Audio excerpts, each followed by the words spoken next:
Hi guys, Big Monday here, and we've got a major update, rework to the gold chains, particularly buyback and the comeback gold. So I want to talk a little bit about this. I'm not going to go into all the maths of it, we'll talk about it a little bit, but mostly I want to get the main point across. So basically, let's go through it. This version is focused on changing how the gold and buyback formulas work. Buyback cost changed from 100 plus level multiplied by 1.5 plus time times 2.5 to the new formula is 100 plus the net worth divided by 13. And the way I think this really significantly changes it is supports are going to have cheaper buybacks. Now you get endgame and you get buybacks costing like 2,500 gold sometimes when you got a really late game. Supports can't afford that, and if you buy back, a lot of the times you are not going to have your buyback off cooldown. So, but you're not going to have enough gold for a buyback by the time your buyback is off cooldown. Whereas a core that late in the game can easily farm the net worth requirement. And there's also the fact that late in the game a support is not 6-slotted. They still have potential to grow. Whereas if you go really super late game, like 60, 70 minutes, cores are usually going to be, at least in higher tiers, are going to be 6-slotted. So if we just do some quick maths, let's say you got an end game 25k net worth core, 25,000 divided by 13 is 1,900 plus 100. So an end game core is their buyback is going to be just over 2,000 gold, which seems about right. I mean, that's not far out from what an endgame core's buyback would be now. Doesn't scale with time anymore, so it's not going to keep going up. But when you think sort of your average 40 to 50 minute late games, your average games, a core's buyback would be around 2 grand. Whereas now, like, it's going to cap out. It's not going to keep going up with time. So let's consider a support. I mean, a sort of semi-farm support, you're going to have 10,000 net worth that late game. We divide that by 13. That's 769 plus 100, which gives you that support's late game buyback is then going to be 869.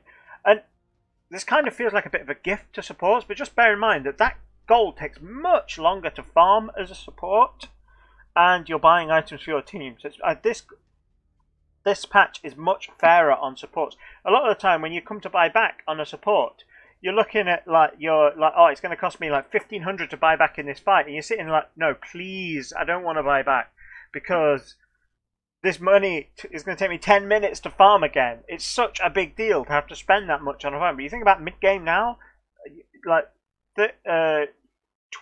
25, 30 minutes in, your supports are going to be buying back for like 400 or 500 gold, which is going to be insane. Let's think about that. Like you're having a bad game, 5,000 gold net worth on a support divided by 13, 384 plus 100. So yeah, 484, 400 to 500 gold for a mid-game support to buy back. That's a pretty big deal for a support. No more are you going to have to consider. I can't even get I don't know, a cloak because I'm having to buy back. So the other thing that we've changed is the Aoe Gold has been changed, and this is a tweak to the rubber band, the comeback mechanic. So the Aoe Gold for losing team no longer scales with the overall team net worth difference, just the individual net worth of the dying hero. Previously, a core on your team doing really well meant the support on your team dying gave an increasing amount of gold to the enemy. So basically, the point of this, if everybody doesn't know, is the bigger the difference in team net worths, the more it affects the gold you get when you die. So when your team is ahead, you get slightly less gold when you get kills. When your team is behind, you get slightly more gold when you get kills. So that's based on your team net worth. But there's also a component that's based on your individual net worth, where if a player is high on net worth, they give more gold when you kill them, and everybody knows that because you see the guy with the rampage and you get like 1,300 gold for his death. But that's partly because you get bonus gold for killing people with rampages. But just even if somebody doesn't have a rampage, you get like 500 to 600 gold for killing like the top net worth player, even if he doesn't have a rampage or a kill streak. So it gives a lot of net worth. Now you can have weird situations where somebody's leading the net worth chart, but their team is doing really badly and their team is behind. And in those situations, the person who's leading the net worth chart dies. They actually give bonus gold to the enemy team because they're high on the net worth. So what this has done is it's taken that away. So you don't get bonus gold for killing somebody on a losing team. Now you still get a little bit of bonus gold because you get a bonus. Part of the bonus gold is based on their net worth, but you're not going to get quite as much. So the ultimate part here is that we're strengthening that rubber band, that comeback mechanic ever so slightly. I mean, if you really want to do the maths, then by all means come into the update, have a play with the numbers, with some theoretical numbers. But that's the ultimate part of it, is it's now slightly easier to come back from a losing game. Yay!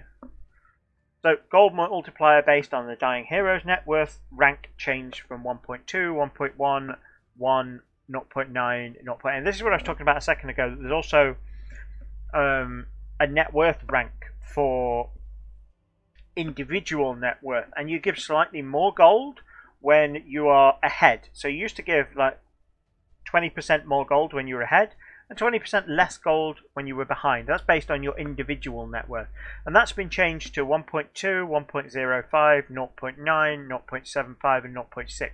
So what we're seeing here is if you're ahead, you give the same amount of gold as you did pre-patch. If you're behind, you now give even less gold. So your squishy supports are now going to be slightly less of a target because they give slightly less gold when they're killed. When they're on the losing team, if you're on the winning team, you're probably going to be higher up the net worth anyway. So for reference, the formula is below. Now, if anybody can't be bothered to load this up in client, I'll leave it up on screen for the rest of the video. It'll just be a few seconds, so you'll have to pause. But thanks for watching, guys. I hope you found this useful. If you have, please like, comment, and subscribe. And I'll see you all soon. Bye-bye, guys.